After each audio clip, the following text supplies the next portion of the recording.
Salut à tous, aujourd'hui on reparle un peu de condition physique, je l'avais déjà fait dans une première vidéo, j'expliquais l'intérêt de soigner sa condition physique et surtout comment le faire. Le principal message que j'avais laissé cette époque, c'était surtout ne vous blessez pas. Aujourd'hui on s'arrête sur quelques outils qui peuvent être intéressants si vous êtes malheureusement dans l'obligation de faire du sport à l'intérieur. Aujourd'hui, moi j'étais courir dans les bois, il fait clairement dégueulasse, j'ai décidé que le stretching et le petit renforcement musculaire, ce sera à l'intérieur. Voici quelques outils qui coûtent pas forcément cher et qui vont grandement vous aider.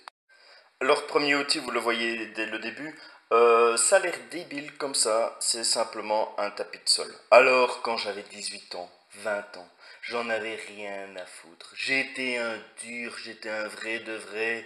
Je m'allongeais dans la pelouse, dans les forêts, dans les cailloux. Euh, voilà, j'étais débile. J'étais clairement débile. Parce que maintenant, toutes ces conneries, toute cette mentalité de merde que j'avais à mes 18 ans, mes 20 ans, je suis en train de le payer maintenant. J'ai eu beaucoup de blessures et tout ça. Notamment, vous voyez ici, j'ai rajouté encore un petit mousse d'épaisseur en plus à partir du moment que je dois me mettre sur les genoux.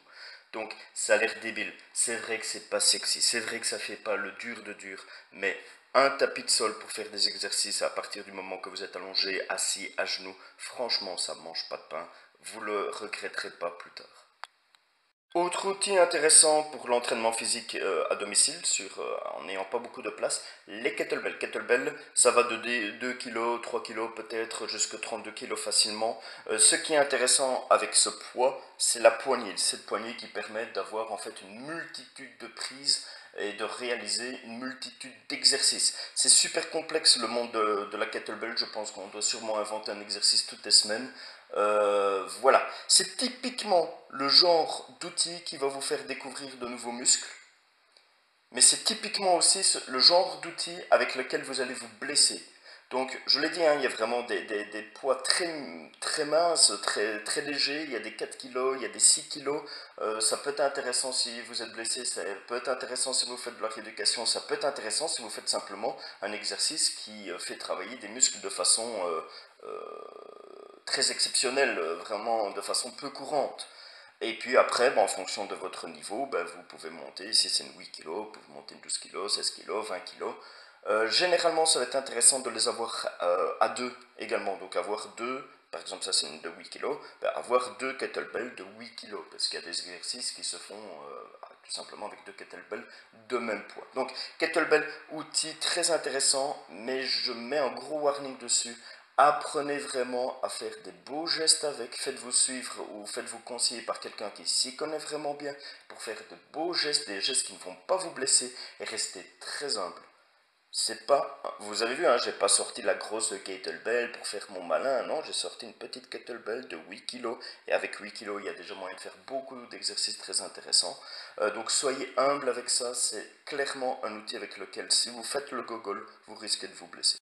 Autre outil que je vous présente aujourd'hui, les petites roulettes. Alors les petites roulettes, le volume d'exercices différents qui va être possible de réaliser avec cet outil, c'est beaucoup plus réduit qu'avec la kettlebell. Cependant, ça prend pas beaucoup de place et ça fait vraiment travailler des muscles qui sont super importants pour votre stature, pour votre maintien au quotidien.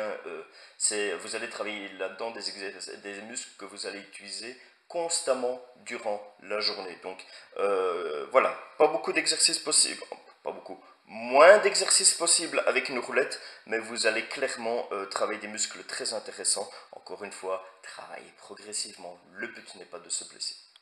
Alors, dernier outil que je vous présente, simplement une barre de traction. Vous voyez, il y a des modèles qui peuvent être installés à l'intérieur. Vous n'êtes pas forcément obligé de vous faire une cage de CrossFit à l'extérieur dans votre jardin. Un simple dispositif comme ça, c'est solide.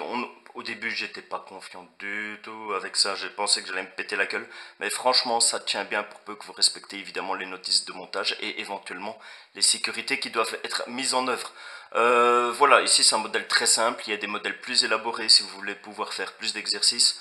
Moi, je le fais parce que j'ai eu une déchirure musculaire, une grosse déchirure musculaire et je dois réapprendre à faire des tractions et tout ça.